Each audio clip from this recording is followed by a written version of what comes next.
bedtime stories are actually true. My 3-year-old has always been an early riser, but when he started getting up before 5 a.m., I was desperate for more sleep. She would come into our room between 12 and 2 a.m. every night. At first it was sweet, but then she started sleeping sideways and kicking. This seriously has changed our lives. The clock turns green at a preset time to let the little ones know it's okay to get out of bed. See you when your light is green has become magic in our house. Fantastic! My 2-year-old is in love with this little guy. Bottom line, my son is happy learning to tell time and feeling a bit more independent. I'm not the one telling her to stay in bed. It's the clock. Worth the investment. Priceless. Love our It's like magic.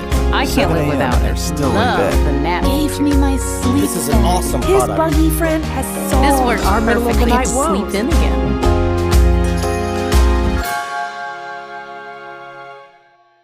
Big kids let their mommy and daddy sleep.